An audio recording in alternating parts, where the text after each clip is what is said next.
So welcome to the webinar, everyone. My name is Brooke Edmonds. I'm with Oregon State University Extension with the Master Gardener Program, and I'm in Linn and Benton counties.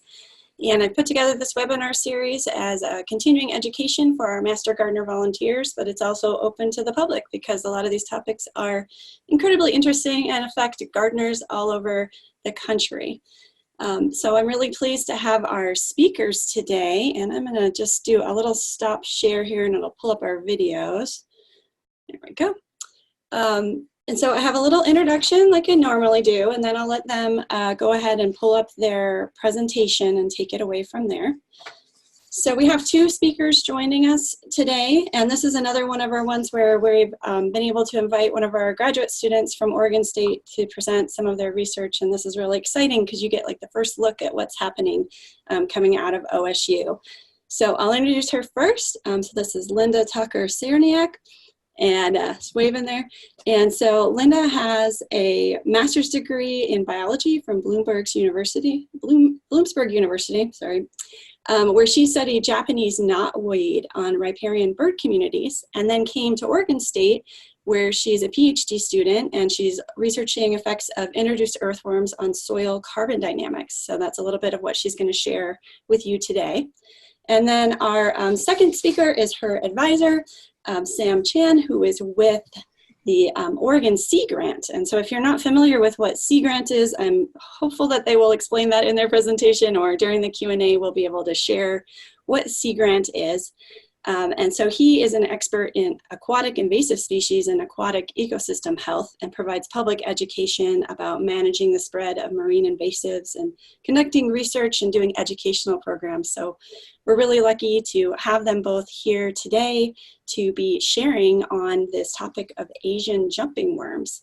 So I'll let you go ahead, Linda, to do that process where you share your presentation, and then I'll double check and we'll check your sound. All right, I'm going through the steps, and awesome. So that looks like your first slide there, and let's just make sure you introduce yourself. We'll make sure your volume's okay. Okay, hi, I'm Linda. Hi, I'm Sam, a professor here at Oregon State University with the Sea Grant Extension program, and it's a real pleasure to see such a diverse audience from really all across America, from the heartland to the eastern seaboard to the southeast and the southwest and the plain states, and out west in the northwest. So you're probably wondering, why is Sea Grant involved, and what is Sea Grant Extensions? Well, Sea Grant is one of, here at Oregon Sea Grant, we're one of 33 colleges, universities designated by Congress to serve as the extension, communications, and research arm, linking what the coast and water resources on the coast are to the people of the state and our country. And so we call it basically science serving the people and the people who use the coast. And even though we don't live on the coast,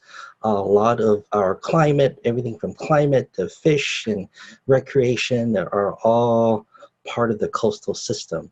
And so today I've got great pleasure of actually sharing with you a project that I'm glad is going to be probably one of the first PhD topics on this organism that I know of out here in the West.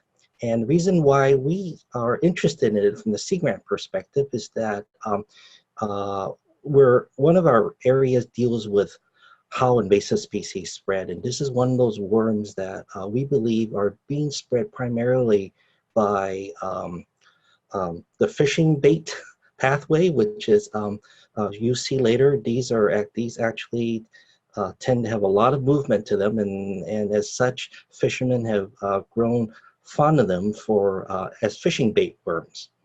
And then secondly, we also believe that it's also being spread through the landscape and gardening and horticulture route through compost, sharing of plants, and so therefore that's why it's so important for us to be able to share and learn from you more about this worm. And also, we have a big favor to ask of you, is that we actually don't know very much about the spread and extent of this worm yet.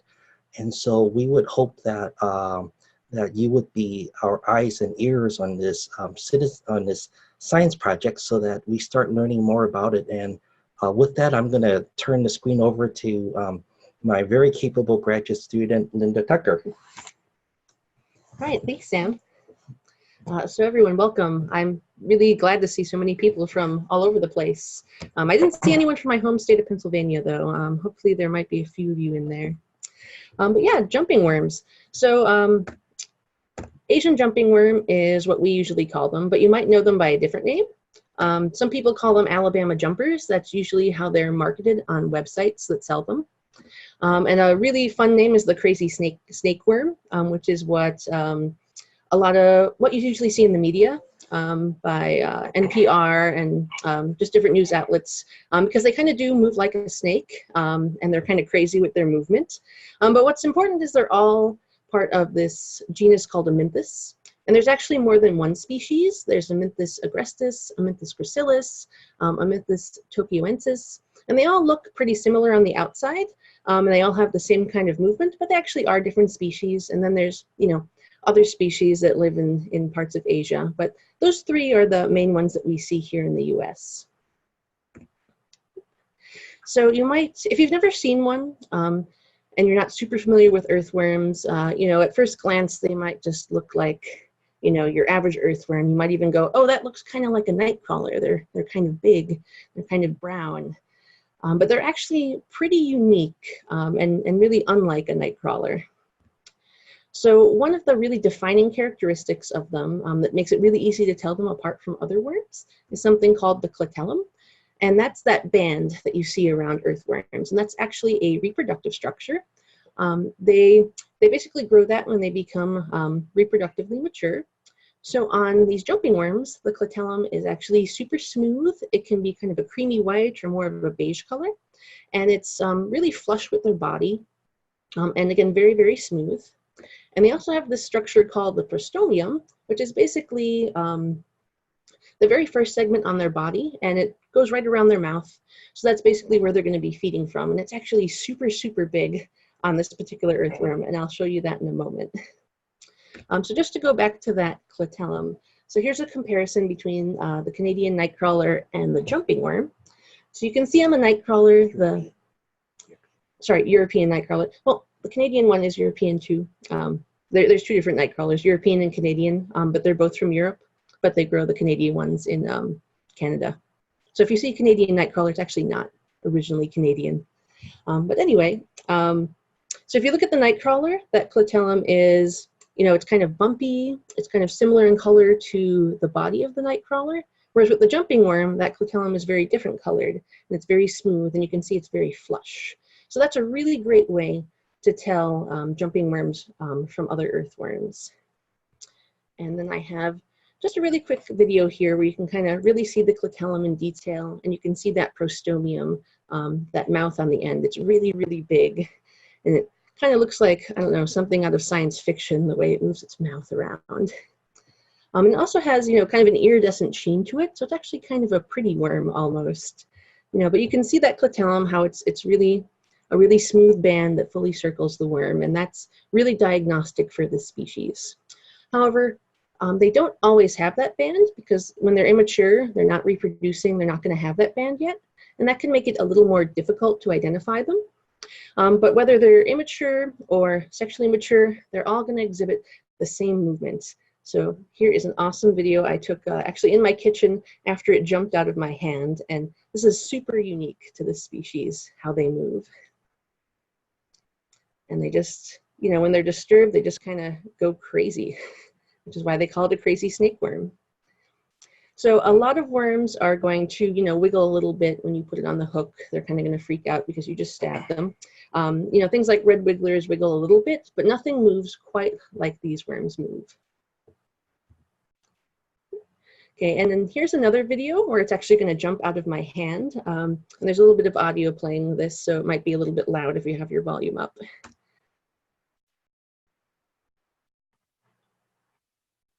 Yeah, it's going to jump out. There it goes. Yeah. So, you know, they don't intentionally leap out of your hand, but they do thrash so much that they'll just fall right out of your hand.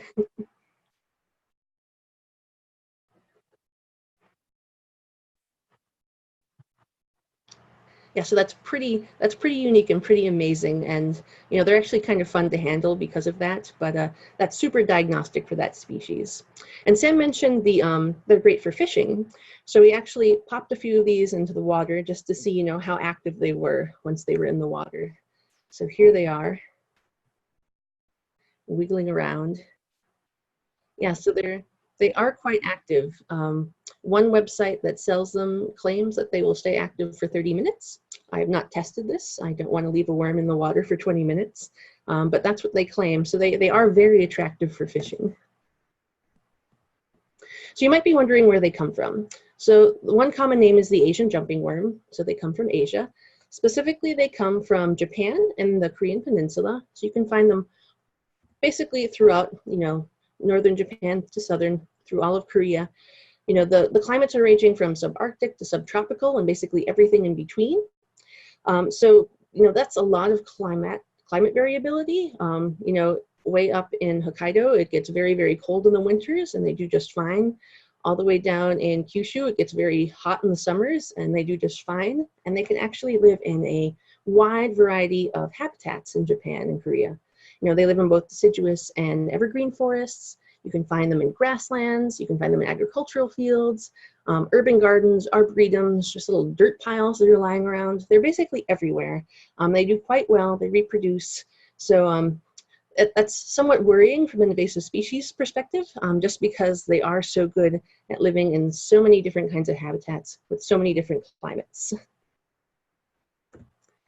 So here in the United States, this map is slightly misleading just because they're not found in every single state that's red. They might be found in only a few counties in those states, but they are found in forests and urban areas in the Midwest and the Eastern US. They've also found them in prairies in Wisconsin. And then there's a few records in the Western United States, including parts of Texas and Oklahoma, and then here in Oregon. So I want to kind of zoom in on the Northwest since that's where we are. Sorry to those of us joining from abroad, but so the Department of Agriculture here in Oregon actually found them in 2016 in the Grants Pass area and the Portland area. And since then, I've actually been interacting with some people on social media, trying to see if I can find other reports of them. And, you know, we basically got them all along the I-5 corridor, you know, in Eugene, Salem, Tualatin, Portland, up into Olympia, Falls City, all the way up to Vancouver in Canada. So they're pretty widespread along that corridor. I personally found some in Salem in 2017, I believe, when I was working for the city. I was taking soil samples from a filtera, which is basically a grate that's around a tree and it's filled with sand and mulch. And the purpose is to slow down and collect rainwater so it doesn't, you know, collect on the pavement and cause flooding. So it's basically a flood mitigation thing and to help filter the water. And we took this sample of the soil in there and it was mostly wood chips. And right along the wood chips and sand, that kind of layer where they meet, were all of these jumping worms. And it was amazing. It was my last day of work there, and I happened to find the species that I was studying in the middle of downtown Salem. So that was pretty amazing for me. So right now we want to do a quick poll to find out if anyone has actually seen a jumping worm, you know, in your neighborhood or in your house or just somewhere that you've been. All right, so let me pull up that poll. So if you haven't done a poll before, this is just a multiple choice. And if you're not able to see it, don't worry. We'll walk through it. But it says, "Have you seen the Asian jumping worm?" And then there's a choice: yes, no, or I'm not sure is a possibility. And so we'll leave it just open for a little bit here. It looks like 114 answers so far. Couple more seconds.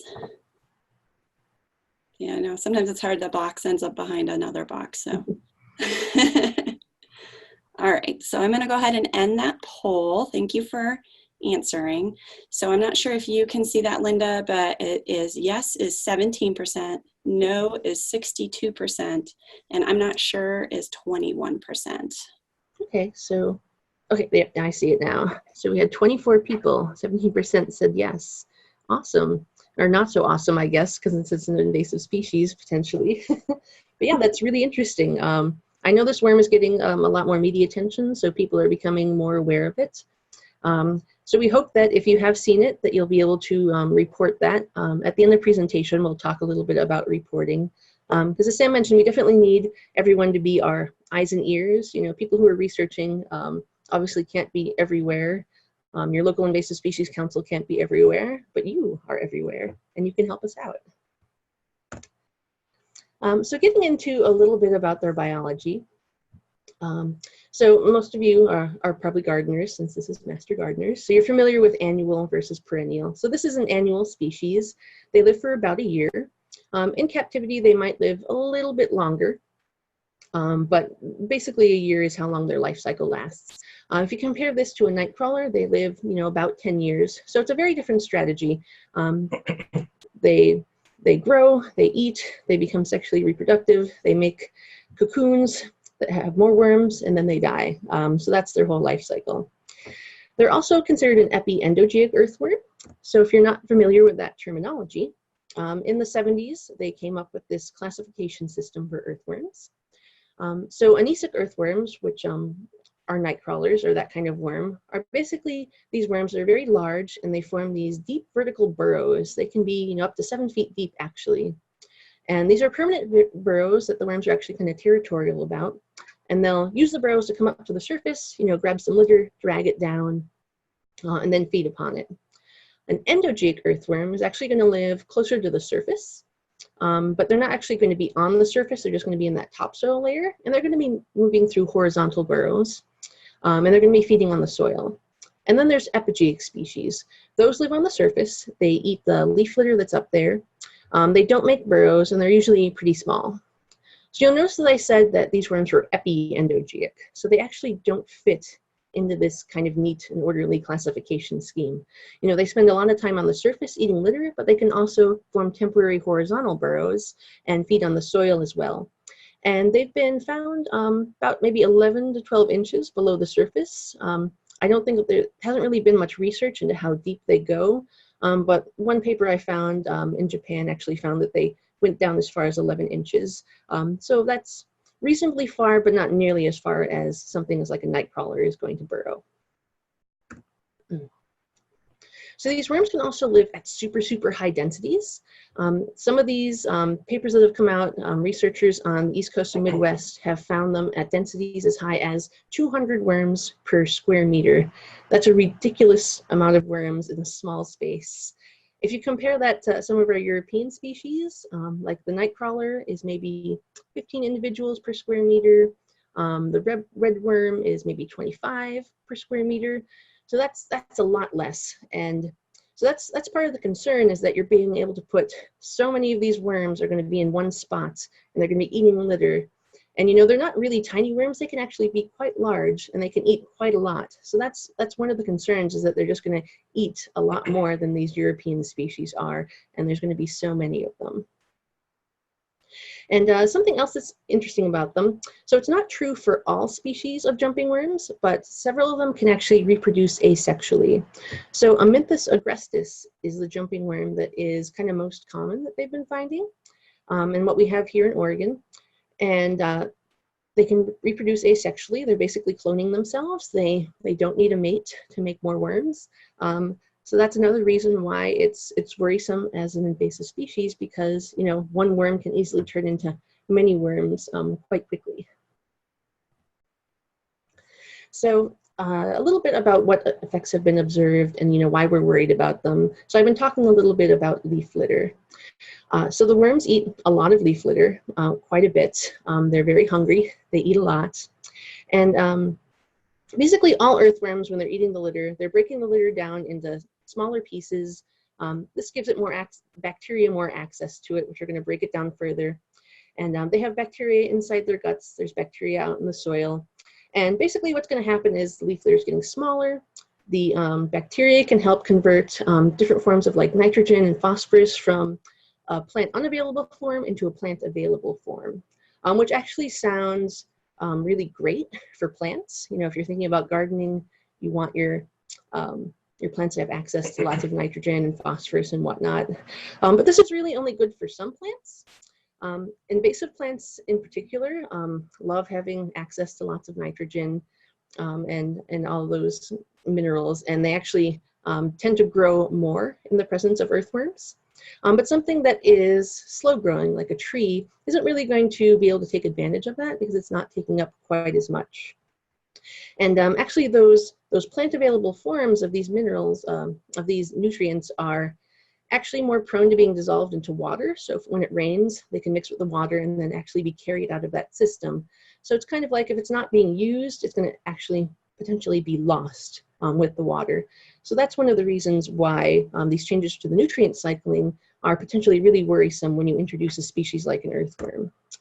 And here's a great photo of the impacts that earthworms can actually have.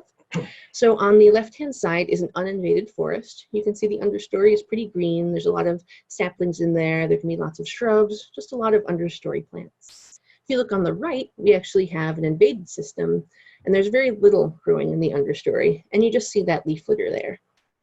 And these jumping worms actually, people have observed them clearing out an area of leaf litter like that in as little as 10 weeks and completely removing that leaf litter layer.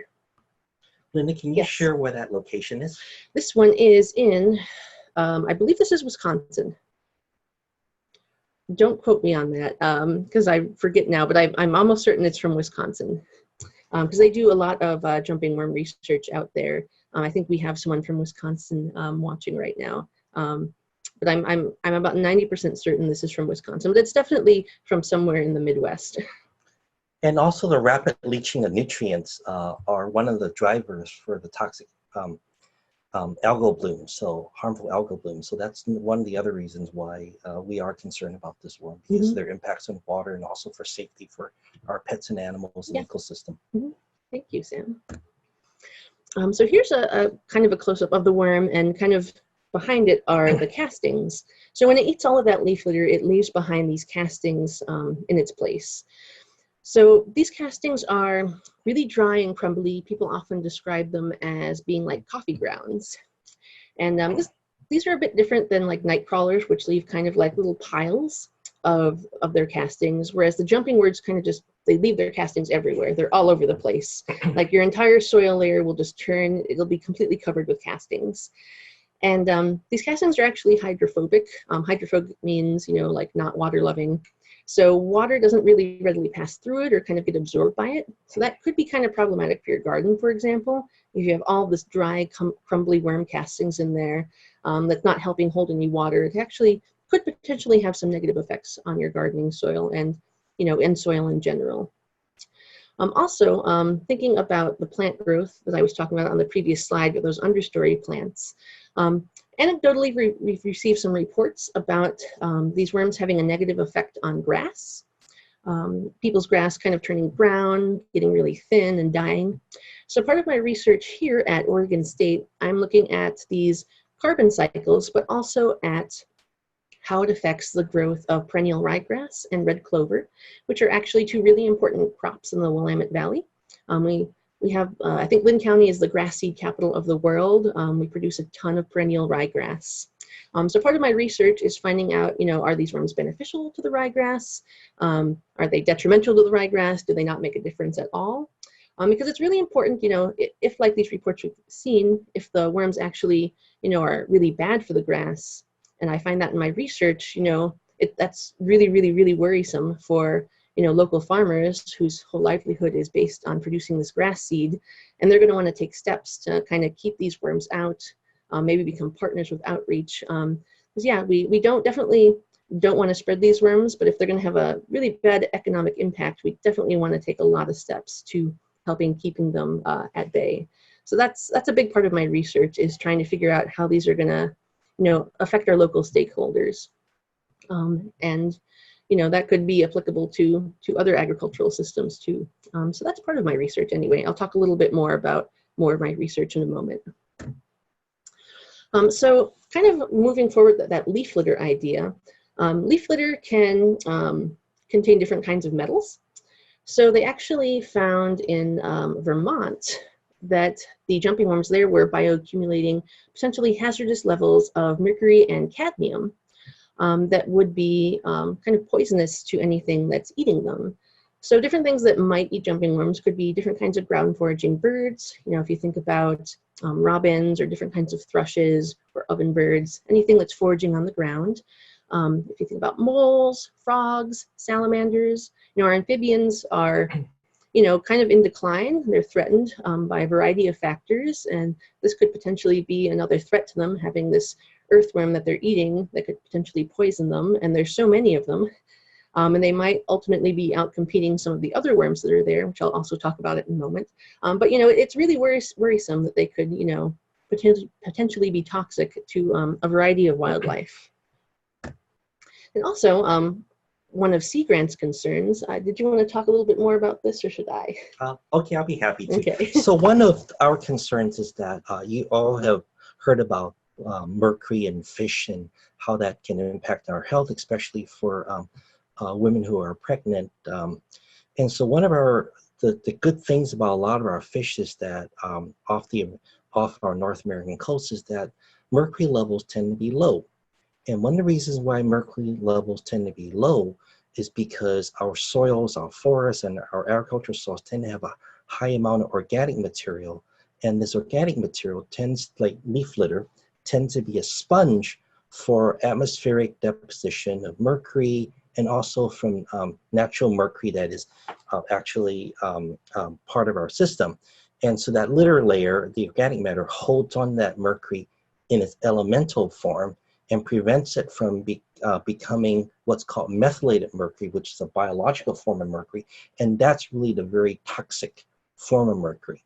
And so our concern is that if these worms do indeed deplete litter layer and organic matter, or make the organic material relatively unavailable, like those fecal pellets that Linda showed earlier, then it's possible that this mercury would then leach into our water, join in to become a biological form, which then accumulates in fish that we consume as well as other organisms. So that's one of the reasons why Sea Grant is concerned about this, and it all goes back to leaf litter and organic matter on land. Thank you, Sam. Yeah, so leaf litter is definitely super important for a wide variety of reasons.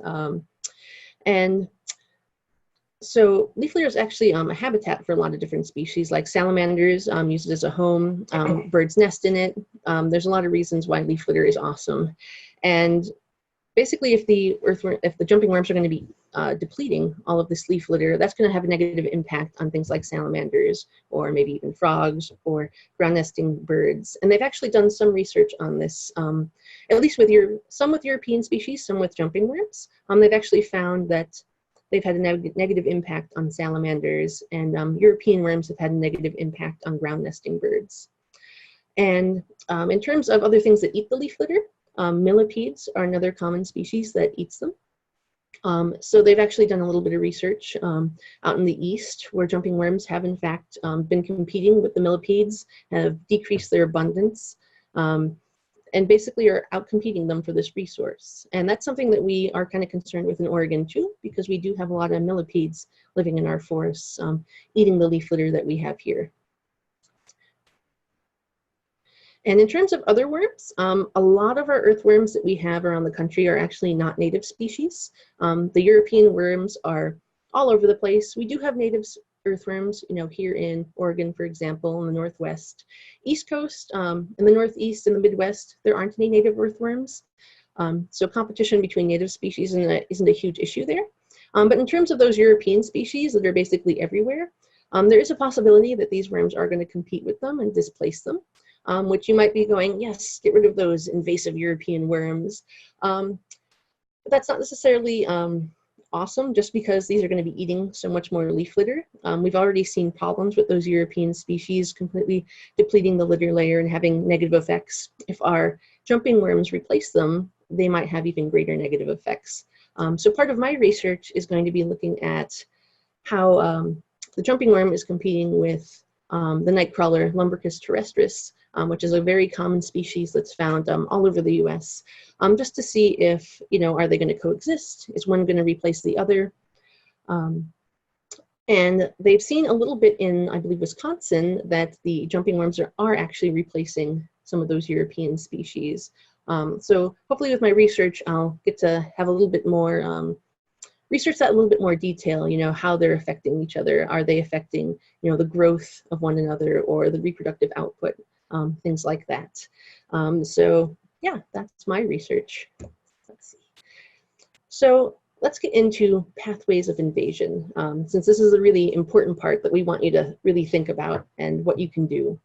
So the main pathways of invasion are fishing bait, horticulture, composting, and basically carrying them around with your shoes. It'll make more sense when I talk about it. You might be thinking, how can you spread an earthworm with shoes? But I'll tell you. But first, let's talk about fishing bait. So you saw the video before. They were super wiggly underwater. Some places claim that they can survive for 30 minutes underwater.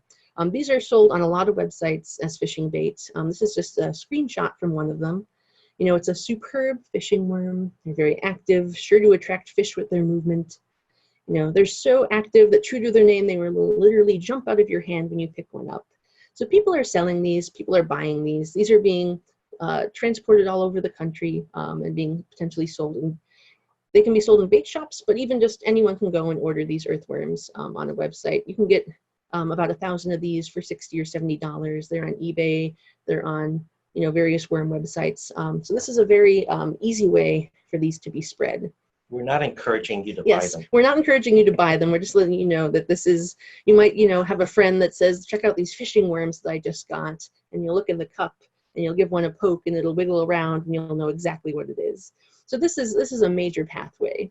And the reason that the worms end up escaping in this situation is, people might buy a bunch, they fish for a while, and, maybe they're not catching any fish because it's a terrible fishing day. Maybe they're catching lots of fish and they don't want to fish anymore, and they just end up dumping their bait cup. Also, I've gone fishing and left the lid off my bait cup before. It's not that hard for a worm to get out. So it's really easy for these worms to escape from bait cups when you're fishing with them. So the other pathway that might be a little more applicable to you is through horticulture, gardening, using compost, things like that. So this is actually an image from Cincinnati of a jumping worm actually sliding up into the drainage hole of a flower pot. So if you see that thumb and then move over a little bit, you see kind of like the butt end of the worm going up inside that pot. So they can easily get through holes. They're quite fast moving. So they're basically being transported around in flower pots. If the soil is contaminated with the earthworms, and you're not really paying attention to what you're doing, you might just, take the plant out, pop it in the ground, and there's actually earthworms in that soil that you just planted in your garden. Or maybe your friend's giving you some plants and you brought it home, and maybe you dump the excess dirt into your garden and don't realize that there's worms in it. It's really easy to accidentally transport these worms with plants or in the pots, or even if you're just buying bulk soil. Like if you go to, there's lots of places that sell soil, and you can, get a whole truckload delivered to your house, and it's quite possible that the worms could be in that. Same thing with mulch. They actually can live in the mulch and reproduce. They actually produce, they don't know if it's the worm specifically producing the enzyme, but they found traces of different wood decomposing enzymes in these trials they've done with the worms. So they're capable of breaking down the mulch and eating it. So they're perfectly happy to be in mulch. There have been a few reports people have shared with me that made me suspect that their jumping worms came from mulch. So mulch is definitely a potential pathway for this that you need to be worried about. I also mentioned composting. So these worms aren't a true composting worm. Something like a red wiggler is a true composting worm. Epigeic species that are true epigeic species, love compost piles. Since these are epiendogeic species, they actually prefer, leaf litter to like your food scraps, for example. However, a lot of compost piles are going to have a lot of different things in it. There's going to be, grass clippings in there, maybe leaves you've raked up from your yard, in addition to all those food scraps. So as long as you have something in there that the worms like, and in your pile somehow gets contaminated with them, they could be quite happy in your compost pile. And if you share that compost with anyone, you could easily be moving those worms around. And this is actually how they moved around the Grants Pass area. Someone bought the worms because they saw them advertised for compost on the internet, and they actually started sharing the worms and their compost around, and then several people ended up with jumping worms. And then I mentioned shoes and how you can possibly transport an earthworm with your shoes. So earthworms, when they produce these cocoons. So they're kind of like an egg almost, and they can have 2 to 3 embryos inside of them. And they're very small. This one is between 2 and 3 millimeters. That would really easily fit into the tread of your shoes or your hiking boots, whatever you have. And it wouldn't be that hard to, start from your house and then, go a few hours away, get out in some soil someplace else and have it pop off, and you've just accidentally introduced 2 to 3 potential worms into a new area. So it's really not that hard. And these are actually super hardy cocoons too. They can survive extremely cold temperatures. I believe they had winters that were maybe -30 degrees Fahrenheit in the Midwest, and cocoons hatched just fine the following year. They're not exactly resistant to fire, but they leave them in the soil, in the top layer. But actually, a recent paper just came out that found that the castings of these worms actually kind of protect the soil from temperature changes. So if you have all these castings along the top and you have a cocoon underneath that, if it gets very hot or even if a fire comes through, it might actually help shield those cocoons under there, just because those castings have that special thermal property of reducing temperature changes. So these are really hardy.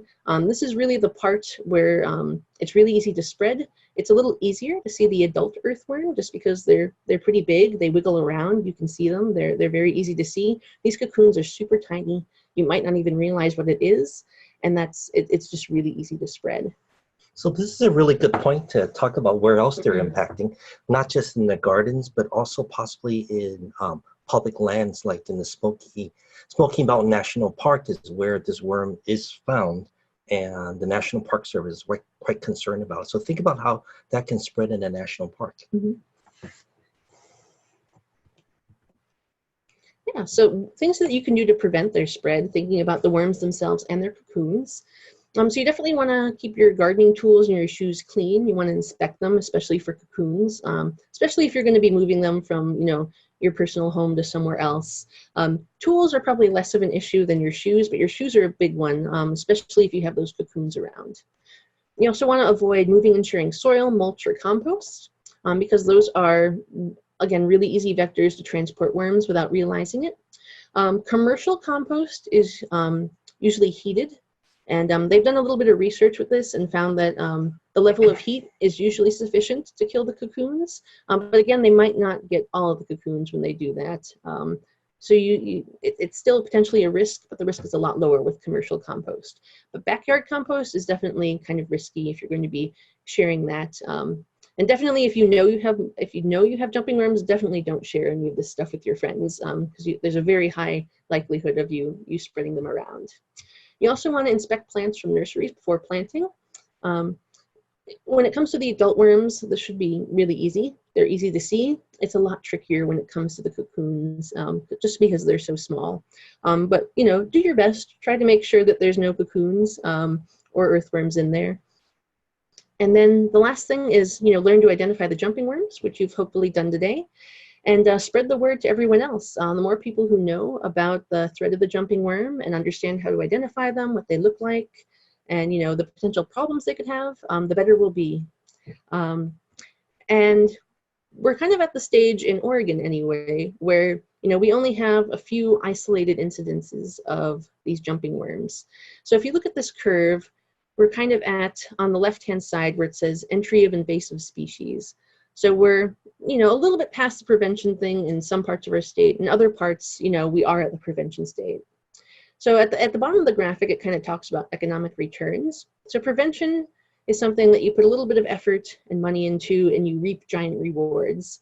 If you move towards the right-hand side of this graphic here, Now you can see that the area occupied by a species, it goes up over time.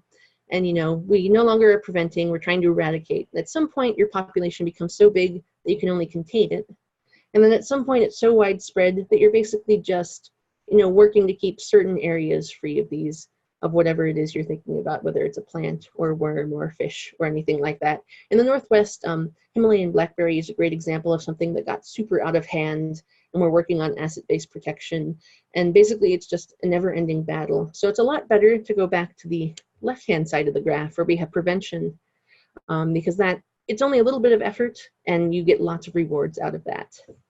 So one of the things that you can do is actually, if you see these earthworms, is to call the invasive species hotline or go to the website. The website is actually super easy to use and probably preferred over the hotline. So I actually have a few screenshots of it. So when you go to that website, you can actually drop a pin exactly where you found your worm on a map. It's just a Google map kind of interface there. And you can describe where you found it. Yeah, here's the next part. If you found it in like a pile of dirt, you can say, oh, it was a pile of soil next to this building. Or you could say, oh, I found it in the Filterra next to the ODA office. And then there's the two categories. The category would be land mollusks and worms. And then the species is the crazy snake worm. So it's really easy to just find it and then write a description about it and submit it. And that gets submitted to someone. They will review your report. You can add a photo. If they aren't sure if what you found is a jumping worm and you're not sure, they'll get in contact with an expert. I've had people contact me, is this a jumping worm? And I'd say, oh, yes or no. And ultimately, this all gets put into a database. People get notified. We can actually, do something about these worms, right when we find them, rather than them being everywhere and going, well, it's too late. So this is a really important step to report any kind of invasive species that you find.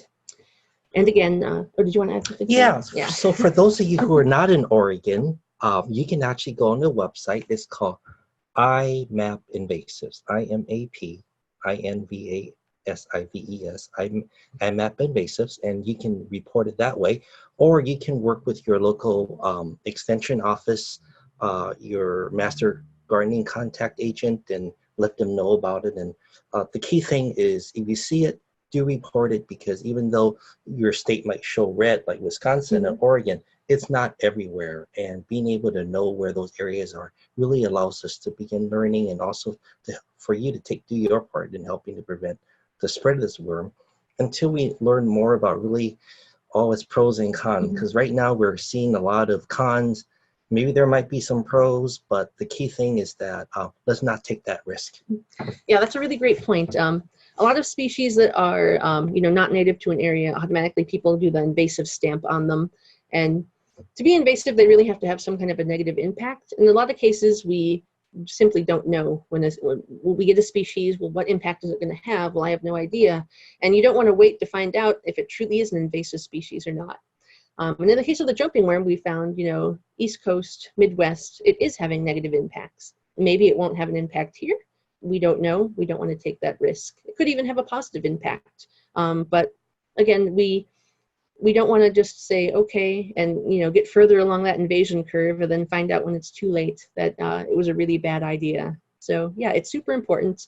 But yeah, get in touch with, if you're not in Oregon, there's lots of different people you can get in touch with if you found this jumping worm, or even anything that seems strange. If you find a very strange critter that you've never seen before and you have no idea what it is, you can still get in contact with your local university or your extension agent, and they will help find out what it is, if you have no idea what it is. So yeah. So again, there's that Oregon Invasives hotline at the bottom, and we would love to take some questions now. Great. Well, thank you so much, Linda. You can't hear folks clapping, but we're clapping.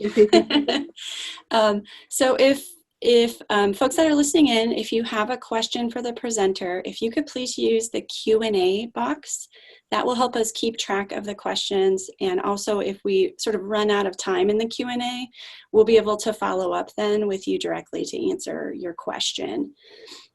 So I'm going to just go ahead and just read off some questions. And Linda, if it's outside of your area, feel free to pass and we'll follow up offline on those questions. So I know it's hard to answer questions on the spot. There was a little bit of back and forth. It looks like we have Josh Blatch, who gave one of our previous webinars from the Oregon Department of Agriculture, is listening in. Hello, Josh. And he was responding to Sarah's question. So Sarah had a question about, can the state prevent vendors from shipping these worms into Oregon, sort of like how they do with nursery plants? They have nursery plant inspections. And so Josh could have had a response to that the Oregon Department of Agriculture does restrict the sale, but it's really difficult to track. So you were mentioning, Linda, about they're available on eBay. You can just mail order them, right? And so this is really, it's hard to track these things because things are moving and they're not going through the normal channel of, I'd like a permit, here's what I'm going to do. And so doing the best they can with that, with all of that. Yeah, exactly. You can put these restrictions in place. A couple states have restrictions on this actually. Wisconsin is one of them that prohibit, selling them, importing them in. But, when it comes to, buying them on the internet, if it's someone just raising the worms, they're selling them on eBay, they have no idea probably have no idea that, you're not supposed to ship them into a certain state. I did see one worm supplier that mentioned that they were aware of the potential negative impacts of the species, that they might have negative impacts on, the soil quality or wildlife or whatever, but that they personally weren't sure about the research and weren't sure if they believed it, so they were going to sell it anyway and just leave it up to the purchaser whether or not they wanted to buy it based on the available research. So, and it is really hard to track. I mean, I've purchased these worms for my research because I need a lot of them for my research, and it's very easy to buy them, and they just get shipped via the postal service. No one's inspecting every single package that comes in through the mail. So it's really easy. Even if there is a shipping restriction, it's not hard to have something shipped in because it's impossible to scan every single package that comes in. This is how, even with like shipping from, country to country, they inspect, those big shipping containers, but they can't find everything. And that's how we get a lot of invasive species hitchhiking on things like that. You look for the species, but they still slip by just because it's an impossible task to look through everything. Only 1 millimeter in a giant cargo ship. Yeah. So you mentioned those links. So for folks that are outside the area, I put them in the chat box, but I'll also post them on the Learn site so that IMAP Invasives and the Oregon Invasives Hotline, and you'll get an email with those. So a couple questions, and these are sort of similar from Dirk and Sarah, who want to know about back in its native habitat, how are these worms sort of kept in check? Usually there's a predator, there's something that keeps them in balance. Do you know that system well enough to? Well, I'll say I don't know a ton about them in their native range, just because there's not a lot of information available in English. It is from Japan and Korea. A lot of research that involves them is in Japanese. I don't speak Japanese or read Japanese. I have been able to look at a few websites with Google Translate and read a bit more about them. I had a graphic earlier on with the distribution that came from a Japanese website that I translated so I could see what the heck it even said. But yeah, a lot of the information just isn't readily available. As is the case with most invasive species, there are things that are eating them in their native habitat. There are different diseases that affect them. And when you move them to a new area, something, maybe the birds here don't necessarily want to eat them because they jump so quickly, or a mole or something doesn't want to eat them because of that. And the diseases that were in their native range aren't necessarily here to keep them in check. So I don't know specifically, exactly what eats them in Japan and Korea or what diseases are there, but that's usually, what's helping keep them in check. There's, something eating them, some kind of disease that's going to keep them in check that just isn't here in the US. But I don't know the details. And building on that, there's something very informal. The important word is that these worms are native to Japan and Korea, and they're native. So, unlike, say, parts in the Midwest and much of the New England, the Atlantic seaboard, at least the northern part, the central part, where glaciers actually essentially moved all the surface soil and created a a environment that was devoid of earthworms, and then therefore the European night crawlers introduced, and now the Asian jumping worm. So these systems have not had earthworms for millennia due to, say, glaciation. So therefore they're non-native, and therefore they don't really have those systems that Linda just shared in place to actually accommodate these earthworms. So so that's one of the key answers there. Thanks. So we have a couple of questions about management, and I don't know if we're there yet with the research to say management. So Jim has a question. How would you go ahead and eradicate a species that shares this environment with all these other species, like other worms maybe, or other insects that you don't want to affect? Or kind of going to your research where you said you're working with the grass farmers. Mm-hmm. Do you have any idea of what eradication might look like for this? So I think this would be really, really incredibly hard to do. They have done a little bit of research in this with prescribed fire, basically burning the area. Part of the problem with that is, you might get the worms and the cocoons, but you're also going to end up killing other things. Non-target species is what we call it. So at the moment, basically biocontrols, like a biological, like bringing over a certain predator or a disease, is really the only way you could only target the earthworm. But that usually ends up being a terrible idea. For different invasive species we've tried doing that with in the past, it's usually not worked as well as we planned. So people try to avoid bringing in some kind of predator from its native range. Otherwise, whenever you try to do any kind of management, you're probably going to end up killing off something that's native as well. So the fire is the one option that they've tried. It's been somewhat successful. I don't think they've tried deploying it on any kind of large scale. They've just kind of been doing preliminary research on it.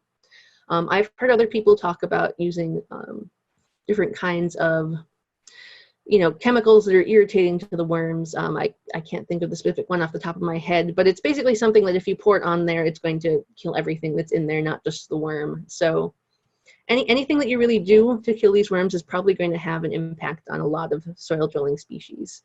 So we're definitely, management is kind of, in its infancy in the research, and I'm not really sure what we could do that wouldn't have a greater impact on other species.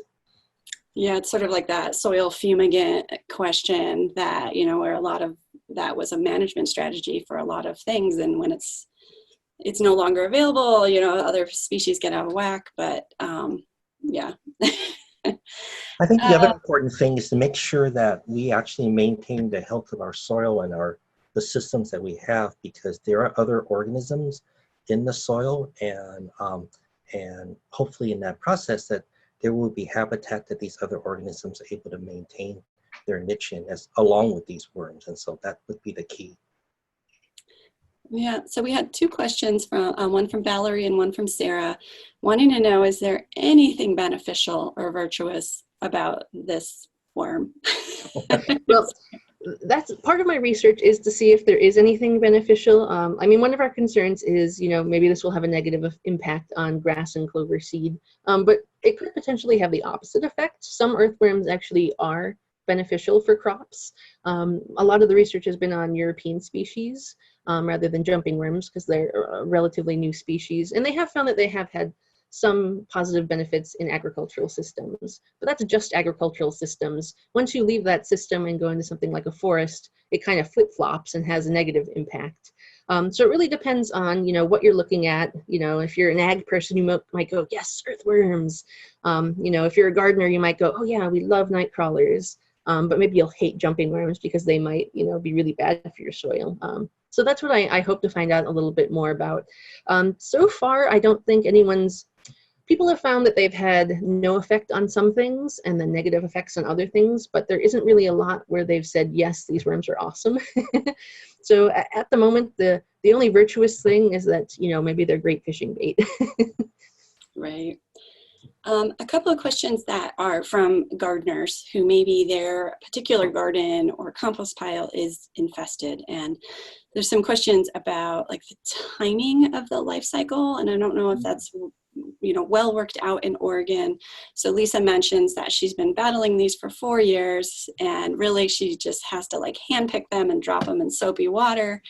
So what is the time? Can you just do a quick summary of like their life cycle and like that time of year if you wanted to go out and try to do this like hand picking? Can you catch them before they do the cocoons? Is there like a time? Yeah, so a lot of people who've looked at the life cycle have not been in Oregon. They've been, Midwest, East Coast, which is a very different climate than here. So, in other parts of the country, they have really harsh winters, and the harsh winters are going to kill the adult earthworms faster than if they died. Basically, no reproduction could happen over the winter because it's just too cold. And basically, they end up hatching from their cocoons in maybe April or May, depending on exactly where they are. They might live throughout the summer, and then in the fall, they start reproducing and producing those cocoons, and then die once it gets cold. That's the typical life cycle we see.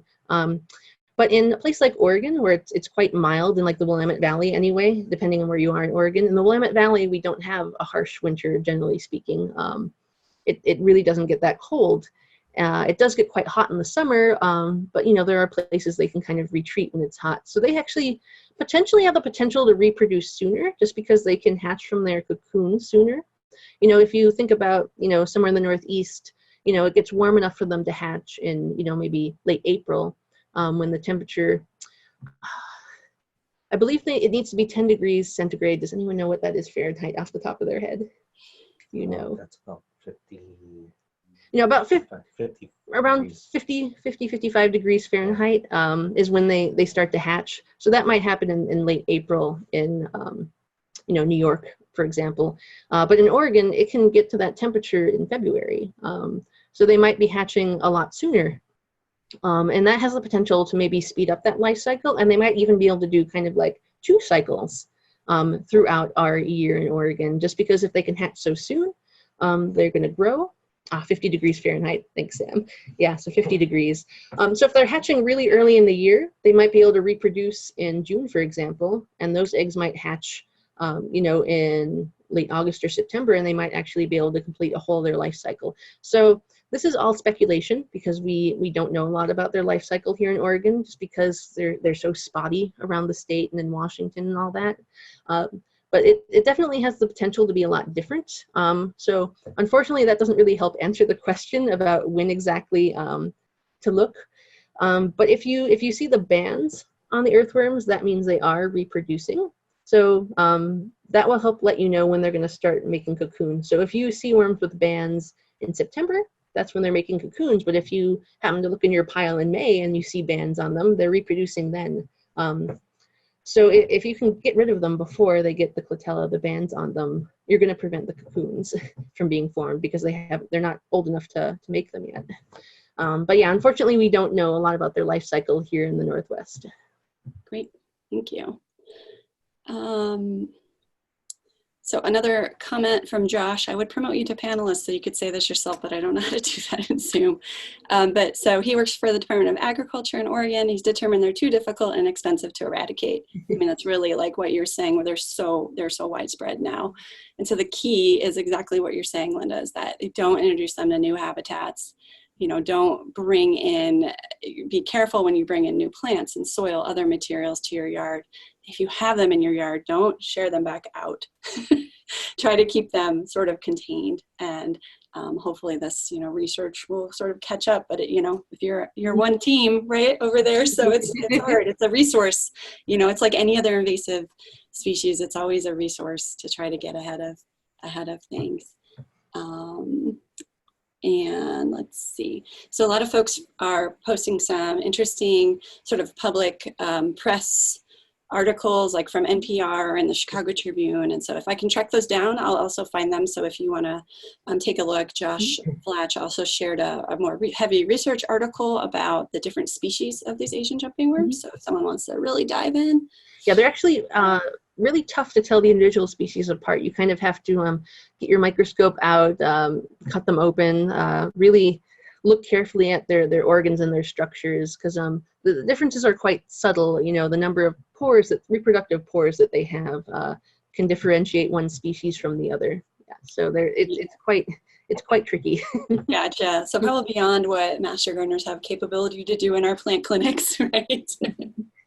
But the key thing is to report. And so I think even if you are, if you get a client into the master gardener clinic and they have the jumping worm, you know, you can share this information and ask them if they're comfortable reporting, or you can do that report too if you have enough information on that, just to populate that map and to get some information there.